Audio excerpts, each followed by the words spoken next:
Let me teach you how to crochet lesson 1. As a beginner, you do not take this small yarn and definitely not the one that is doing like that. As a beginner, you are not taking the dark yarn and this fuzzy texture. No. And especially you are not taking this hook, completely metal, it's gonna be slippery. No. You want to take this learner's yarn for beginners, and now we learn how to chain. So we're taking bigger hook. The hook needs to be about 5.5 millimeters. That's the better hook for beginners, and it's better if it has this silicone grip, so it's not gonna slip in your hand. You can take hook as a knife, or sometimes hold it as a pen. That doesn't matter. Try this way, and you will figure out how it's more comfortable for you. So you take this yarn. So this part is our tail, and this part that goes to the skein of yarn, this is our working yarn.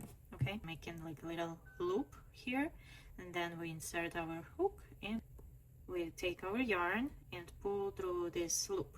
Here we have first chain. We pull this end close, so this is our slip knot. So how we take our yarn, we put our yarn like around our index finger. We hold the yarn here with our 3 fingers.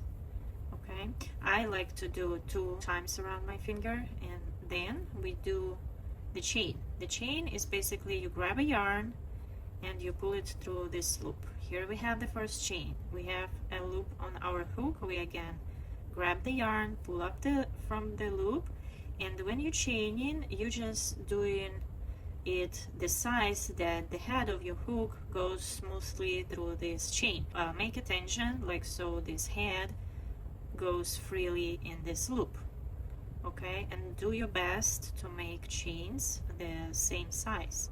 Okay, now see here I did bigger stitch on purpose, so to show you that if you make chains different sizes, it's not gonna look nice, so you better do it one more time and chain with the same size each chain. Okay, so you do 1 2 3 4 5 6 7 8 9 and 10.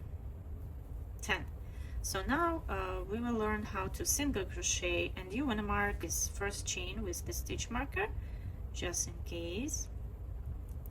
And I'm gonna show you 2 ways how you can make a single crochet. So first way of single crochet in this first row, you skip the first chain from the hook. So this chain that is already on the hook, we do not count this as a chain. So this is the first chain, this is the second chain. So you insert your hook inside this second chain and you pull out the yarn from this chain.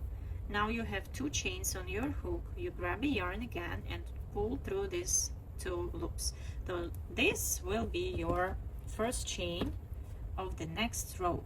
You put the stitch marker here. Then you go to the next chain, you insert your hook, you pull out the yarn, and then you grab a yarn again and pull through these both loops. And look, if I go to the next chain and pull up the loop, and I do this single crochet.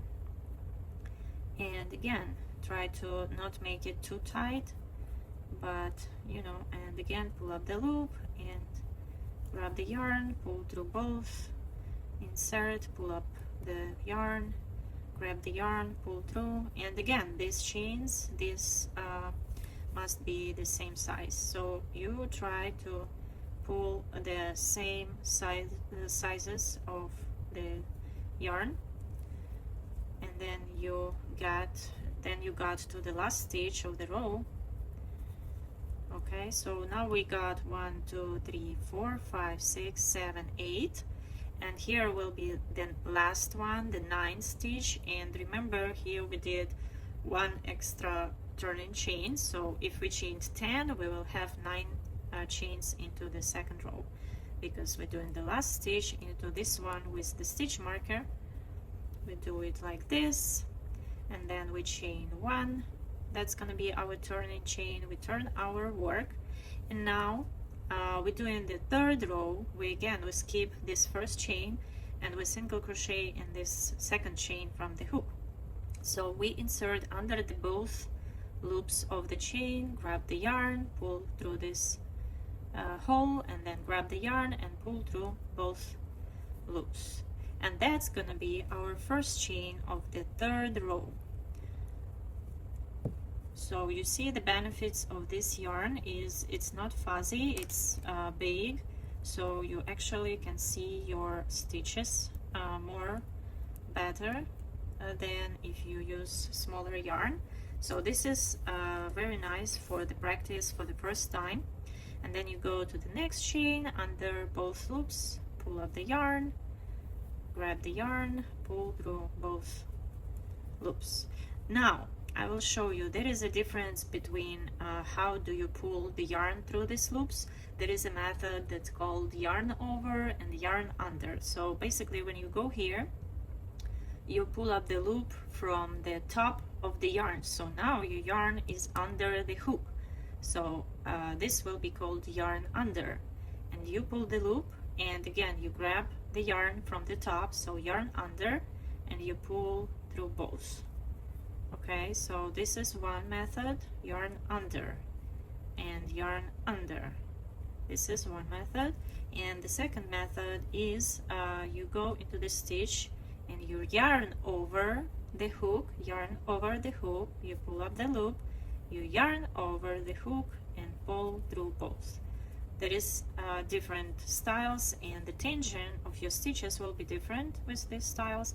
And also there is a mixed style. When you go into the stitch, you grab your yarn under, and then you do yarn over and do your single crochet. I usually use this third method, so I grab the yarn like this, yarn under, and then yarn over. So I do this third method the most of the time. Okay, and then we got to this last stitch with the stitch marker. We take out our stitch marker and we go to this last stitch as well, and pull up the loop and make a single crochet, and then we do chain one. It's our turning chain, we turn our work, and then we do exactly the same. So we skip this first chain from the hook and we go under the second chain and make a single crochet, and we put our stitch marker here. So basically, knowing how to chain and how to do a single crochet, you can make a scarf. So you can practice, make a little thin, 10 by 10 rows, and you will see how it goes. And then you can do the larger project, but please mark your stitches. Let's check. So we do second stitch. Now we have 1, 2, 3, 4. Once you get confident, you can make it faster. 4, 5. We should have 9. 5, 6, 7, 8, and 9. The last stitch is with the stitch marker. You go there and you pull up the loop, you make single crochet, and then you make in the chain one and turn the work. So here we go, we have 9 stitches each row, but we started from chain 10 stitches. Okay, and then again we skip the first stitch, we go to the last stitch, to the second stitch, sorry, and we make the first chain, and we do not forget to place a stitch marker here. Please don't ignore this, just place your stitch marker every time when you do the first and the last stitch. That's gonna help you a lot, because sometimes you think that, okay, I can count, I will count and I will be following the pattern, but sometimes it's really helpful, so you don't need to count every time, and your edges will be smooth and nice. So now guys, I'm gonna show you the second way of doing the first row into our beginning chain. So the second way is you turn in your chain on the back side, and on the back side of your chain, right here we have this nice braids of this chain, and here we have this parts, that's the back parts of the chain. And what we do, we are single crocheting into the second second stitch, like let's count it like a stitches, 1 2 3 4 5 6 7 8 9, and here would be 10. So we don't count this one because that was our turning chain, our first chain, and we insert our hook in this second chain, second back part of the chain. We insert our hook here, we pull up the yarn, and we make a single crochet into this back part of our chain, and then we go to the next back part, and again we are doing our single crochet into the next, and the same way we are doing our single crochets but into these back parts of our chain. Okay, now when I will get to the end, I will show you what this gives you. This method, you want to use this method for the bags when you're starting from the chain and you're doing the oval bottom of your bag. You want to do the first row like this into the back loops, just because it looks nicer and it's not gonna give you those big holes. Okay, so, and the last chain is right here. This is the last chain. We go in there. It's a little tight, so you just pull this with your hook and make a single crochet. So now let's look here. What we have two chains. One chain would be on the bottom of your starting point of your first row. It's gonna be the chain, and on the top it's also the chain. So that's the second way how you can single crochet the first row. So enjoy your crocheting. Now I want to see your first tries, first projects. You can crochet a little scarf, you can crochet the ears warmer. Knowing this, just basic one stitch chain and a single crochet, that's it. And you can make your first project knowing just this chain and single crochet method. Okay, bye, see you in the next lesson.